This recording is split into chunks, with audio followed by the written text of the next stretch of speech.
Alright, so at number 22, we got something like mysterious, abstract, experimental. We got Mad Villainy by Mad Villain being MF Doom and Madlib, the producer of the album. So I'm saying, like, over the album, you can tell that Madlib loves to sample because he's got like different sections, just like random. He's trying to tell you like a show or something with them all. Because you're hearing applause sometimes, you're hearing like people talking sampled. Obviously, the samples within the actual instrumentals or beats. So like MF Doom was able to validate the archetype of like being mysterious, like your Playboy Cartis, and he's got like Victor Vaughn, MF Doom, obviously the Madlib, Mad Villain stuff. Now, unfortunately, it's unnecessarily dragged out with like, I feel 23 tracks or something like that, around that range. And it's got some like random ass tracks, which is just like interludes or just like 58 seconds. And I feel like if we can just make it more concise, we would have something a bit more solid and it would be higher on the list rather than the top 22. So we gotta let it slide for the way it was able to shift the culture in a way it's never been seen before in the early 2000s. So I gave it a 7.7 out of 10. Number 21, we bring it to the 20s decade. The right now, you know what I mean? Talking about JPEG Mafia and Danny Brown scaring the house. Now, this was many of people's favorite album in 2023. Making like near like the top 5 in the critics list, like Sean C and your Anthony Fantanos. And I appreciate the way that the album is unpredictable in a sense, because you never really know what's going to happen next if you've not heard it for the first time. It's not like a regular album that's going to switch something. The beats is going to switch. Some abstract industrial sound is going to happen. It's going to sample Lady Gaga, Khalees, you know what I mean? It's going to sample Baby White by Ski Master Slump God, which is like, I appreciate, because that was in the earlier days. I was even trying to get into rap like that. You have to understand the way that they was sampling the Lady Gaga to the Khalees, because with an album titled Scaring the Hoes, it was like taking something that they love and saying, now we're scaring you with it now, man. We're flipping the tables on you now. So I'm saying the artistic interpolation goes deeper than probably they think. And the only feature on the album happened to be Red Veil. And it was a good choice because he sits on there nicely. And he's just like them for real. We haven't seen too much of Red Veil, but I know like eventually he's going to end up doing some mysterious, lyrical, of course, conscious, you know, like just experimental. And with the JPEG Mafia production, with Danny Brown's cadence, vocals, it's just diabolically ill. I gotta give this an 8.1 out of 10. So at number 20, we got A$AP Rocky, Live, Love, ASAP. I know I like, as innovative as at long last A$AP was. I did run with this one a bit more. You know what I mean? Because I said I'm tying it up with what the masses think, with what I personally think. So I kind of just went in the middle. I compromised. We got Live Love A$AP instead of At Long Last A$AP, which makes a lot of sense because it was like it created its own subgenre, or at least popularized it, being cloud rap. With its clumps casino atmospheric production, often the use of like your Rocky's voice being turned an octave down. You got like what happened to be cloud rap, you know what I mean? And Rocky had run with this on like different albums too, with the octave down vocals. Maybe it was for Screw, you know what I mean? DJ Screw, I don't know too much about that though. And you know, like the way he was rapping, it was like 2011 swag, man. He was getting stuff like, I'm a weirdo, but I'm real though. Was an actual lyric used, and I don't remember which song, but by using the 2011 swag, using lyrics like I'm a weirdo, but I'm real though, it puts a timestamp on the album and the year it was released. It uses quite a high amount of reverb over trap, which is elements of cloud rap. The topics tend to be either with Rocky, you know, it was the fashion, or it was narcotics. So it was drugs. It was psychedelics and fashion with the concept of the whole album. So he does talk about life in Harlem. He talks about psychedelics and fashion. The best way I can explain what I feel of the album, or what I think the sound is, the best way to explain what I'm trying to say is my favorite song off the album, and probably like somewhere in the top 100 if I did a personal like best, at least rap songs of all time, is Sandman. I think the last track of the album is Sandman, and everything that I've said about the album can be explained by listening to Sandman. So if you want to see what I'm trying to say, go listen to Sandman. So that's a 8.2 out of 10. So at number 19, we got JID, The Forever Story. And that's something for the right now, man. We got what JID has been trying to create ever since, like, the Never Story, really. And he's really showcasing his talent all over this album, man. From his Atlanta cadence to his rhyme schemes, you know, like, it's kind of like Big Punisher in a way, the way he's, like, he does use Lyrical Miracle, but the way he uses Lyrical Miracle is in America, bro. It's America how he uses that, bro. And then we're getting like him really singing on a Cody Blue 31. There's some other cuts where he's really soulful. We've known he could sing, man. He just never did it as commercial as he did it in The Forever Story, man. So the 20s just gave us so many classic albums. But when this is dropped, it just had everybody in awe. Even though we've already seen what he can do from front to back, we're really getting what he can really do to his full potential. But if you don't agree with what I'm saying about the album, if you don't agree with its place being on an all-time list, then just give it time, man. Just give it time. Because from its nice versatility, the storytelling, and the consistency, I think it sits here comfortably, man. It's an 8.3 out of 10. At 18, we've got Pray for Paris by Westside Gunn. It's this elegant gangster rap. So you're getting all these ill boom, boom, boom, grrr ad-libs over these nice, sometimes lo-fi, sometimes just hardcore piano. Sometimes you're getting these nice soul samples. And personally, I appreciate the album for its wrestling references throughout the album. Like, it doesn't happen just once. There's a song called Shawn versus Flair, which is like a reference to the match at WrestleMania. It was 27, I think, or even earlier. I don't remember which WrestleMania it was. It was like an outside, but it was supposed to be Ric Flair's retirement match. But Shawn Michaels ended up retiring way before Ric Flair did. And I gotta see the references way more in my music, man. It brings my two worlds together. You know, like comedy, I appreciate, like stand-up comedy, to the wrestling. And then obviously what we're talking about now, the best rap albums, we're talking about rap. So I'm happy that I put it on the list, man. I'm happy it was valid enough to make this list. At number 17, we got Denzel Curry's Taboo. This album is mad creative. From the way it would do its rollout to like the light to dark. So he would have like 4 tracks on the light project EP. Then like 5 tracks on the gray track.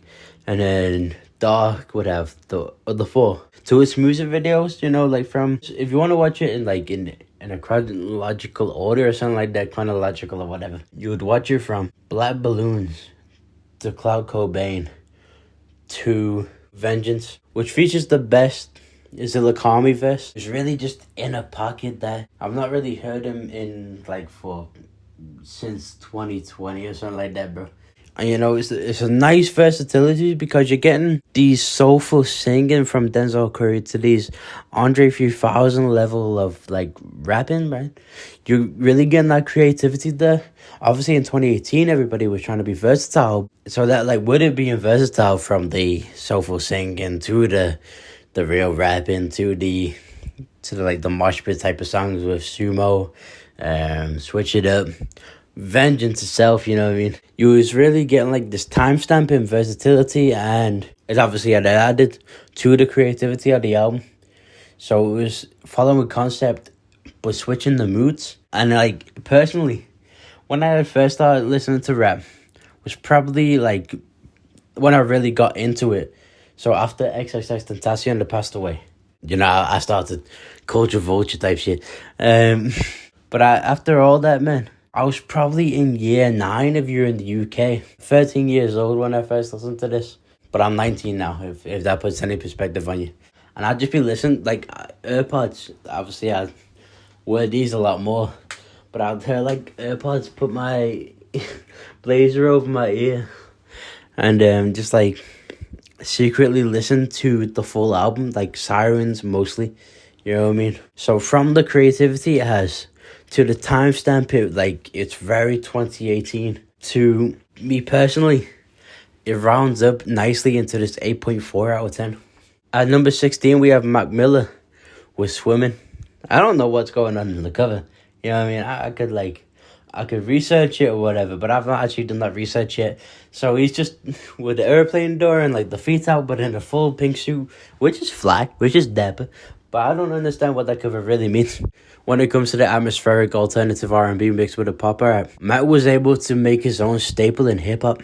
His northeastern rap vocals to the muddy harmonies he would have created a nice dynamic and a nice understanding of where Mac was really trying to reach before his passing in 2018. Like artistically, he was trying to reach this like even more evolved frat rap, as he was able to do from the Kids album to what like we have now, but before his posthumous releases, which are Swimming. He was able to just like create this mature frat rap album. And I feel like in doing so, it should wrap around into an 8.4 out of 10. At number 15, man, we taking it old school, man. We taking it very old school. Like Busta Rhymes was very skinny. You know what I mean? With like shorter dreads than he used to have, to the point where he's buzz cut now. We're taking it to A Tribe Called Quest, the Low End Fairy. Now, this was a part of the Native Tongue movement in the early 90s, which made for an amazing album cover. The bass lines that run through the track create a Stygian neo-soul vibe for the tribe to wrap their funky rhyme schemes over. Seeing track 11, Jazz We've Got, for the first time in a compilation a few years ago blew my mind, man. From the way Q-Tip was gliding over the beat, and I just had to get in touch with who Tribe really were. And probably the best posse cut of all time. Leading into like probably further down the track list, the best posse cut of all time was Scenario, bro. It had everybody on there, obviously A Tribe Called Quest, to a Busta Rhymes, like the skinny guy with the dreads, you know what I mean? So after all these like classic hits to blowing my mind with Jazz We've Got, like who glides over them, like what was jazz rap to me, you know what I mean? Because I wasn't alive until 2005, so I missed the whole Native Tongue movement. I don't even know what that was until I really got into like the music technology of rap. So hearing it front and back, not for the first time, but for a real time to review it, I gotta give it an 8.4 out of 10, and that's why it lands on 15 in 15th place. Now on 14th place, we're talking about the best group ever to do it, man. So we're talking about Outkast, Aquemini. Now a lot of people may want like some type of Stankonia to really be over that, but something always got me better with the album Aquemini, man. From the hooks to the way they articulated the words in verses, the follow concept or throw you off for a minute, and especially the pimp aesthetic they was going for. Aquemini was, without a doubt, was the best Outkast album. Listening to the album, you're gonna find this nasty, psychedelic, soulful production. The best example of everything I've already said about this album is the art of storytelling part 1. Obviously, following with this storytelling, the play on words, sick your duck, you know what I mean? To this soulful production, like this, it's like that now. It's like that. That's hard, man. The nice little 7-minute track of Spotty Oti's Dopalicious was something nice listening from the album from front to back, you know what I mean? That was a nice little brief. Overall, Big Boy's verses and the innovative style of Andre 3000 gets this album an 8.4 out of 10 and lands 14th place, you know what I mean? Now 13, we're taking a bit more new school, a lot more new school than the Tribe Called Quest and some Demo Aquemini. We're talking to you, man. We're talking about Travis Scott Rodeo. What a great sense of song structure, either to take the song into a cinematic place or simply to have the bass knocking in your headphones. Having a good sense of both creates this psychedelic masterpiece. A good example of post Yeezus. You know, after Yeezus had dropped, Yeezy wanted to piss on your grave, man. Leading into probably one of the best trap songs of all time being Antidote. An interesting thing to think about is inside B of the intro track of the album, Travis says, "Wake up." Then after Antidote, he's saying it's nighttime, which continues on Impossible. Now at number 12,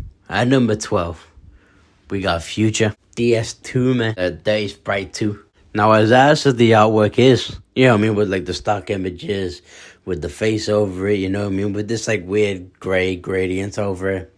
It's just a bad cover. However, what you do get from this album is classic one-liners, high energy, music for the trap.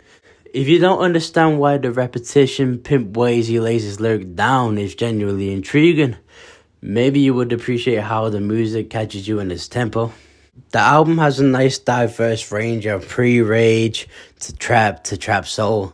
Atlanta dominated the rap scene in mid-2010s, and Future's DS2 played a significant role in that dominance.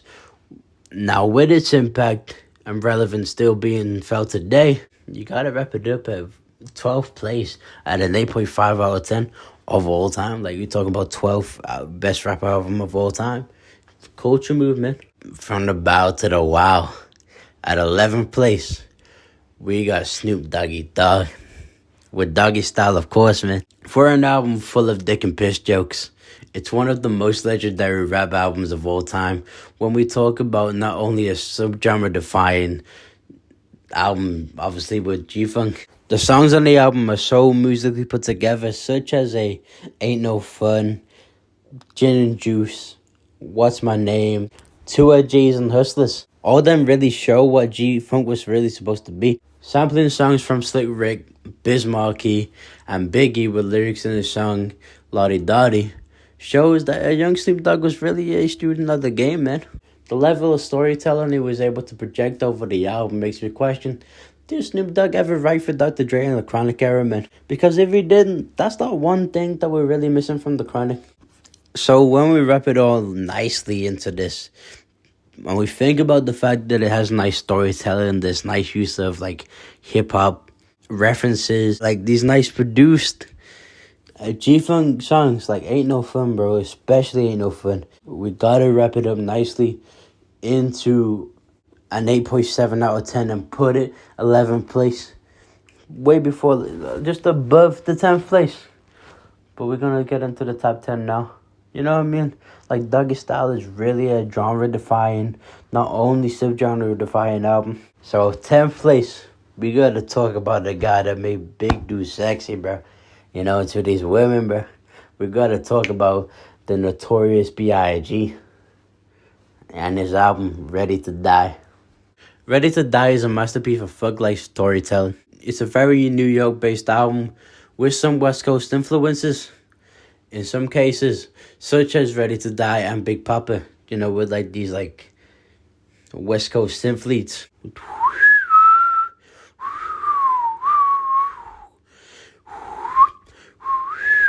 It's a lot better than what I tried to whistle there. I'm talking about Big Papa. With it being the most dynamic, produced, fly style storytelling, a song for every situation, it's gotta be the best song on the album, man. It's one of the best hip-hop songs of all time. Some of the skits on the album are wildly insane, so like, cool it down, man. Ain't nobody trying to hear all that. However, the production on, for instance, a Suicidal Thoughts, the beat increases to show how like stressed Biggie can get. You know, raising velocity or like decibels in the beat itself. And then going into like this drum programmed top beat, which is kind of ill for like the 90s, man. Because nobody could just get an MP3 off YouTube, you know what I mean? So with all that, like, every song that really gets like that is all mind-blowing. You gotta wrap it up nicely into an 8.7 out of 10. Of course, place in the 10th place. Top 10, man. Of all time, Ready to Die has to be there. So we talk about that 9th place, man, because we're getting closer to number 1.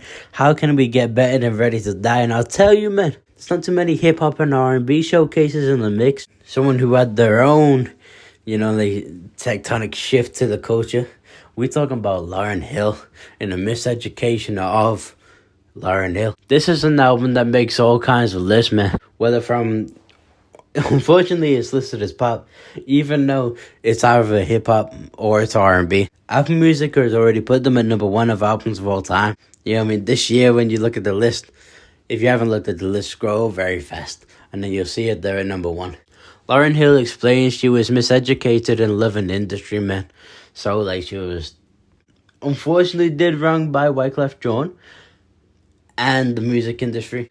And we talk about once in a lifetime, you gotta talk about in 1988. This is the only time you was ever gonna get a Lauryn Hill featuring D'Angelo song in Nothing Even Matters. It will be real second best female rapper of all time compared to Nicki Minaj. If she released more albums, she'll be first. But to these nice R&B cuts, and flex to Zion, because if you're gonna be like a son to a mother who really sings, and one of her songs is To Your Name, that's a big flex. So I'm trying to say Lauryn Hill made something timeless, man. Unfortunately, it was her only single career album. I don't know if she's trying to make another one after the Apple 100 best albums of all time, but if she is, I'm here for it, man. I'm definitely here for it. So in 8th place, we talk about a group that's never been tapped back into with the self-titled album, Kids See a Ghost. And I gotta tell you, man, I love this album. That ill 7 to 8 album run Ye was on in 2018 was one of the greatest things ever to happen either in hip-hop or in music history, man. Not like the gun scatting he was doing on Field of Love is so diabolically weird, but it's so ill at the same time. And for that, I obviously bought it, you know what I mean? We gotta talk about Kid Cudi's contribution to the album, and specifically on Reborn. It's just gorgeous, man. The harmonies it was having over these lo-fi bell 8-bit sounding melody, piano, whatever, man. And in this era, Kanye was really in his prime, if you think about it. This is what Kanye was supposed to elevate to, you know what I mean? With this, you know what I mean? Maybe that was Kanye West's prime, or like the pinnacle he was really gonna get to. Either way, the album's just dope. So it gets an 8.8 out of 10. And it lands at 8th place rap albums of all time.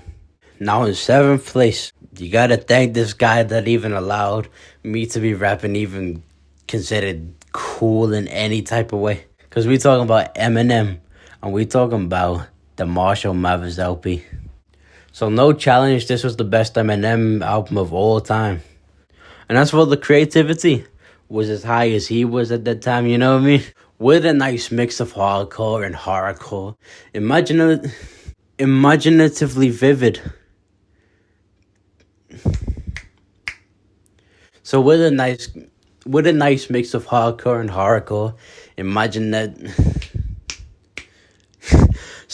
I'm too drunk, bro. I can't lie.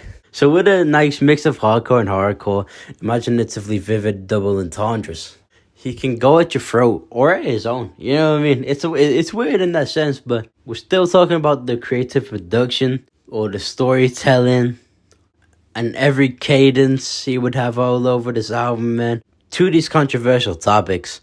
However, he would have classics like The Real Slim Shady or I Am the Way I Am. This is really the most swag he had ever had.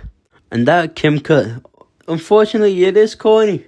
But it still shows how Shady was able to really tell stories, build characters over these stories, you know what I mean?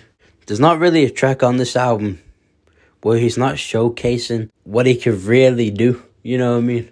And with that, he made the Culture Vultures valid, man.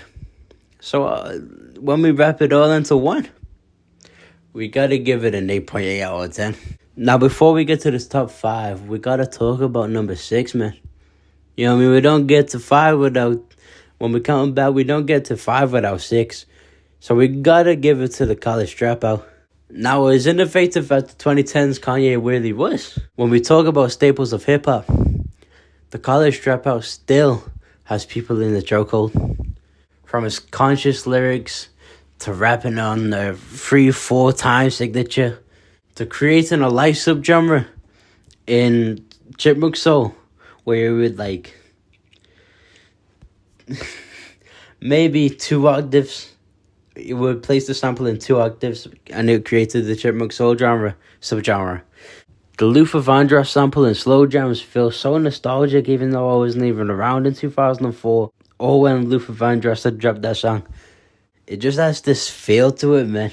And Through the Wire is historical for the rap geeks.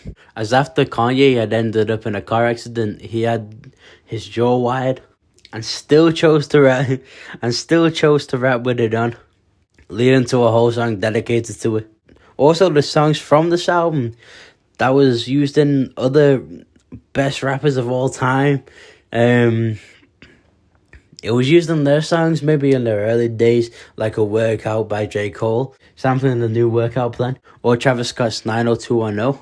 So this album, not only is it a staple in hip hop, you know what I mean, especially for as a geek as Kanye West was, in the best ways, it gets an 8.8 out of 10, and it lands at 6th place. God damn, we gotta talk about the top 5 right now. You're probably wanting this album to be number 1. But right now, let's put it at number 5. Let's talk about Nas, Illmatic.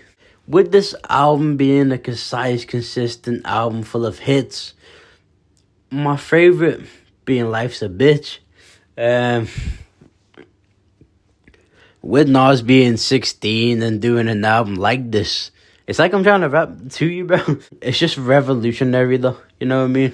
And Digging the Grace already told you how crazy the One Love sample was. And not only do the critics validate this, you validate this album, unless you're a Tyler the Creator fan and you want Inside, you have to be number 1 or something like that. For a debut album to be as this revolutionary, iconic, hit after hit after hit after hit after hit, you've got to put it in top 5, man.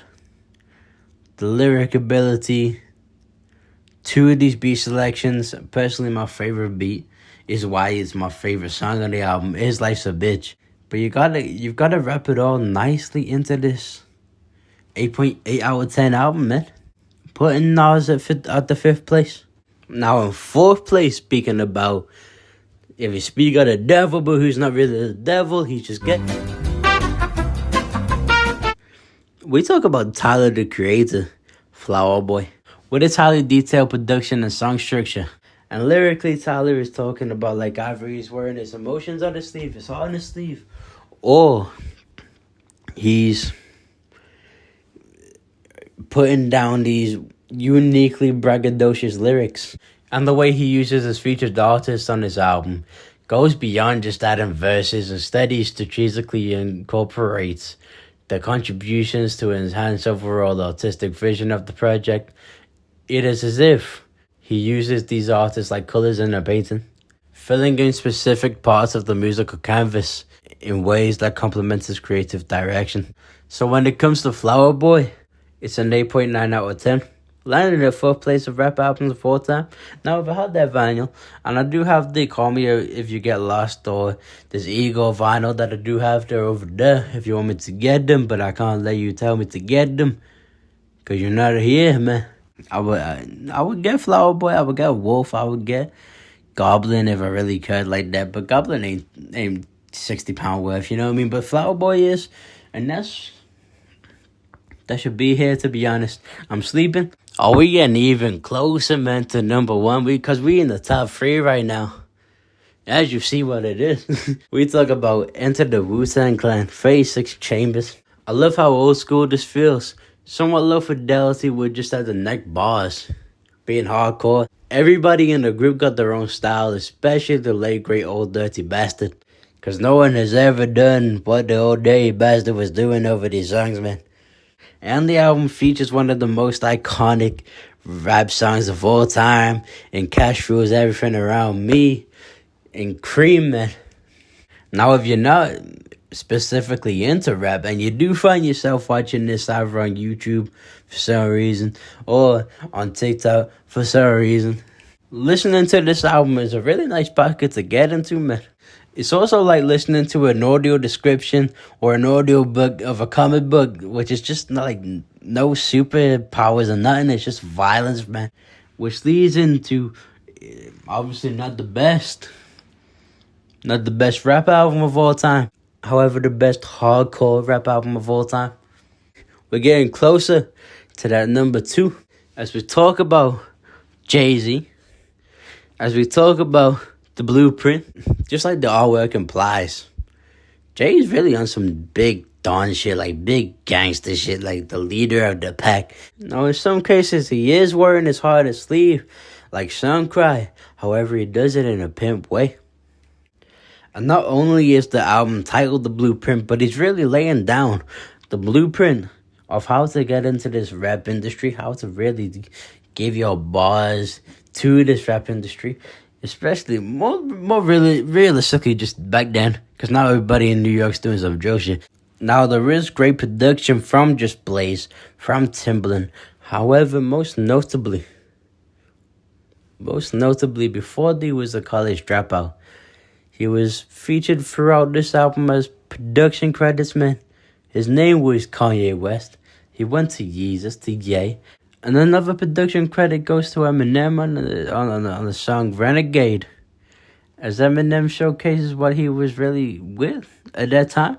Maybe burying Jay-Z, but not too much. This is a Jay-Z album, and it does land at number 2 on best rap albums of all time. So just because you got the song does not mean that you got the album, you know what I mean? Now, there's no reasonable doubt to why Jay-Z lands at number 2 on this list, as he's the best to ever do it, as showcased over this album. Or maybe his second best album, to me at least, 444. And after listening to this album front to back, you gotta give it a 9 out of 10. Now, for the number 1 spot, it's not here yet, but I do have it on vinyl. I'm just not gonna give it away as easily as I gave, like, number 8, I think. And number 3. I'm not gonna give it away as easily as I gave those away. But at number 1, we talking about some damn jazz. We're talking about some damn new school. We're talking about some damn country rap. We're talking about everything I'm gonna dive into. We're talking about number 1 is Kendrick Lamar. To Pimp a Butterfly.